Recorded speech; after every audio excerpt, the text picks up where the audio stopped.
Livro A Boa Nova. Obra psicografada por Francisco Cândido Xavier, pelo espírito Humberto de Campos. Capítulo 26. A negação de Pedro. O ato do Messias, lavando os pés de seus discípulos, encontrou certa incompreensão da parte de Simão Pedro. O velho pescador não concordava com semelhante ato de extrema submissão, e, chegada a sua vez, obtemperou resoluto. Nunca me lavarei os pés, mestre. Meus companheiros estão sendo ingratos e duros nesse instante, deixando-vos praticar este gesto, como se fosse um escravo vulgar. Em seguida a essas palavras, lançou à assembleia um olhar de reprovação e desprezo, enquanto Jesus lhes respondia: Simão, não queiras ser melhor que os teus irmãos de apostolado em nenhuma circunstância da vida. Em verdade, assevero-te que, sem o meu auxílio, não participarás com meu espírito das alegrias supremas da redenção. O antigo pescador de Cafarnaum aquietou-se um pouco, fazendo calar a voz da sua generosidade quase infantil. Terminada a lição e retomando o seu lugar à mesa, o mestre parecia meditar gravemente. Logo após, todavia, dando a entender que a sua visão espiritual devassava os acontecimentos do futuro, sentenciou: Aproxima-se a hora do meu derradeiro testemunho. Sei por antecipação que todos vós estareis dispersados nesse instante supremo. É natural, porquanto ainda não estáis preparados senão para aprender. Antes, porém, que eu parta, quero deixar-vos um novo mandamento, o de amar-vos uns aos outros como eu vos tenho amado, que sejais conhecidos como os meus discípulos, não pela superioridade no mundo, pela demonstração de poderes espirituais ou pelas vestes que envergueis na vida, mas pela revelação do amor com que vos amo, pela humildade que deverá ornar as vossas almas, pela disposição no sacrifício próprio. Vendo que Jesus repetia uma vez mais aquelas recomendações de despedida, Pedro, dando expansão ao seu temperamento irrequieto, adiantou-se indagando: Afinal, Senhor, para onde ides? O mestre lhe lançou um olhar sereno, fazendo-lhe sentir o interesse que lhe causava a sua curiosidade, e redarguiu: Ainda não te encontras preparado para seguir-me. Testemunho é de sacrifício de extrema abnegação, e somente mais tarde entrarás na posse da fortaleza indispensável.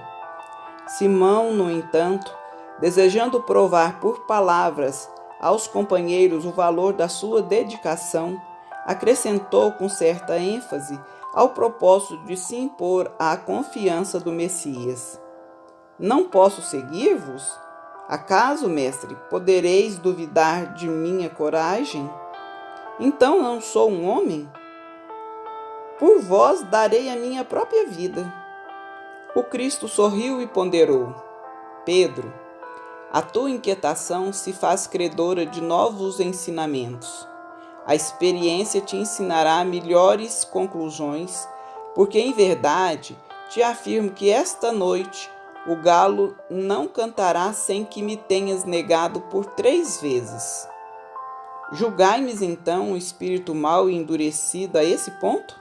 Indagou o pescador, sentindo-se ofendido. Não, Pedro, adiantou o mestre com doçura.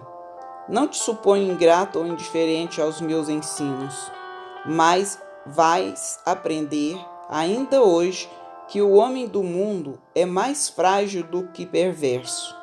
Pedro não quis acreditar nas afirmações do Messias e tão logo se verificara a sua prisão, no pressuposto de demonstrar o seu desassombro e boa disposição para a defesa do Evangelho do Reino, atacou com a espada um dos servos do sumo sacerdote de Jerusalém, compelindo o mestre a mais severas observações.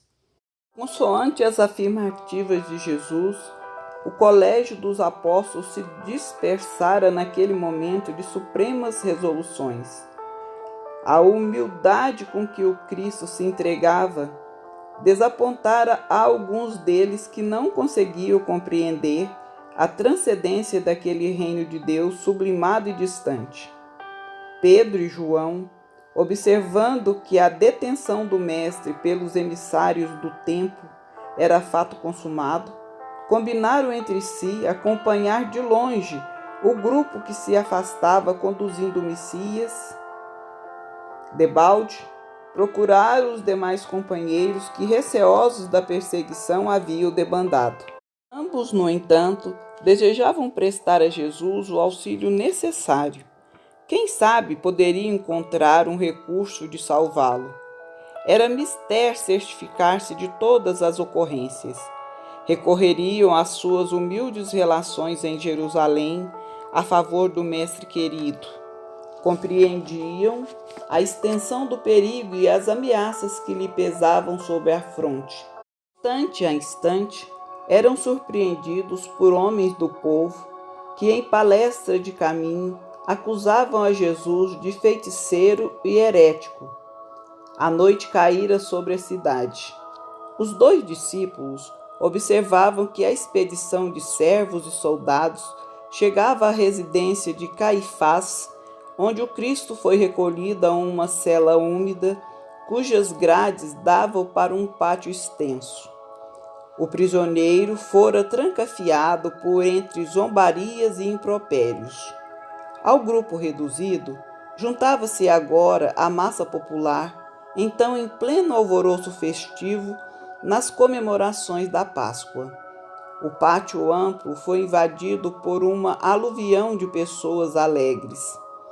Pedro e João compreenderam que as autoridades do templo imprimiam caráter popular ao movimento de perseguição ao Messias, vingando-se da sua vitória na entrada triunfal em Jerusalém, como uma nova esperança para o coração dos desalentados e oprimidos. Depois de ligeiro entendimento, o filho de Zebedeu voltou a Betânia, a fim de colocar a mãe de Jesus ao corrente dos fatos, enquanto Pedro se misturava à aglomeração de maneira a observar em que poderia ser útil ao Messias. O ambiente estava já preparado pelo farisaísmo para os tristes acontecimentos do dia imediato.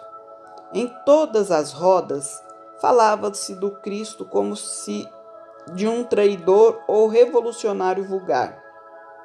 Alguns comentadores mais exaltados o denunciavam como ladrão.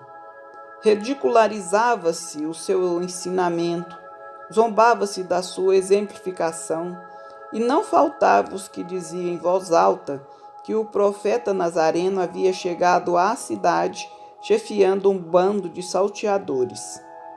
O velho pescador de Cafarnaum sentiu a hostilidade com que teria de lutar para socorrer o Mestre e experimentou um frio angustioso no coração. Sua resolução parecia vencida. A alma ansiosa se deixava dominar por dúvidas e aflições. Começou a pensar nos seus familiares, em suas necessidades comuns, nas convenções de Jerusalém que ele não poderia afrontar sem pesados castigos. Com o cérebro fervilhando de expectativas e cogitações de defesa própria, penetrou no extenso pátio onde se adensava a multidão. Para logo, uma das servas da casa se aproximou dele e exclamou surpreendida: "Não és tu um dos companheiros deste homem?" Indagou, designando a cela onde Jesus se achava encarcerado.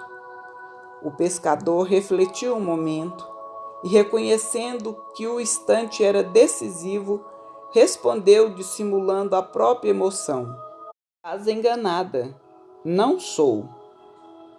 O apóstolo ponderou aquela primeira negativa e pôs-se a considerar que semelhante procedimento aos seus olhos era o mais razoável, porquanto tinha de empregar todas as possibilidades ao seu alcance a favor de Jesus. Fingindo despreocupação, o irmão de André se dirigiu a uma pequena aglomeração de populares, onde cada qual procurava esquivar-se ao frio intenso da noite, aquietando-se junto de um braseiro. Novamente, um dos circunstantes, reconhecendo-o, o interpelou nesses termos: Então, vieste socorrer o teu mestre? Mestre? Perguntou o pescador de Cafarnaum, entre receoso e assustado. Nunca fui discípulo desse homem. Fornecida essa explicação, todo o grupo se sentiu à vontade para comentar a situação do prisioneiro. Longas horas passaram-se para Simão Pedro, que tinha o coração a duelar-se com a própria consciência nos instantes penosos em que fora chamado ao testemunho. A noite ia adiantada quando alguns servidores vieram servir-lhe bilhas de vinho. Um deles, encarando o discípulo com certo espanto, exclamou de súbito: É este! É bem aquele discípulo que nos atacou a espada entre as árvores do horto. Simão ergueu-se pálido e protestou: Estás enganado, amigo. Vê-se que isso não seria possível. Logo que pronunciou sua derradeira negativa, os galos da vizinhança cantaram em vozes estridentes anunciando a madrugada. Pedro recordou as palavras do mestre e sentiu-se perturbado por infinita angústia. Levantou-se cambaleante e, voltando-se instintivamente para a cela em que o mestre se achava prisioneiro, viu o semblante sereno de Jesus a contemplá-lo através das grades singelas. Indizível remorso, o apóstolo retirou-se envergonhado de si mesmo. Dando alguns passos, alcançou os muros exteriores, onde se deteve a chorar amargamente. Ele, que fora sempre um homem ríspido e resoluto, que condenara invariavelmente os transviados da verdade e do bem, que nunca conseguira perdoar as mulheres mais infelizes, ali se encontrava, abatido como uma criança em face de sua própria falta. Começava a entender a razão de certas experiências dolorosas de seus irmãos em humanidade. Em seu espírito, como se desabrochava uma fonte de novas considerações pelos infortunados da vida. Desejava ansiosamente ajoelhar-se ante o Messias e suplicar-lhe perdão para a sua queda dolorosa.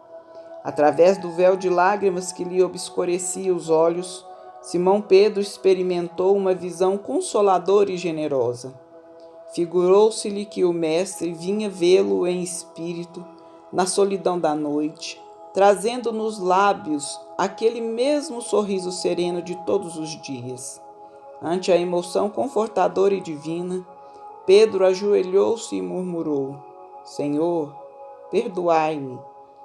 Mas nesse instante, nada mais viu na confusão dos seus angustiados pensamentos. Luar alvíssimos enfeitava à luz as vielas desoladas. Foi aí que o antigo pescador refletiu mais austeramente, lembrando as advertências amigas de Jesus quando lhe dizia: Pedro, o homem do mundo é mais frágil do que perverso.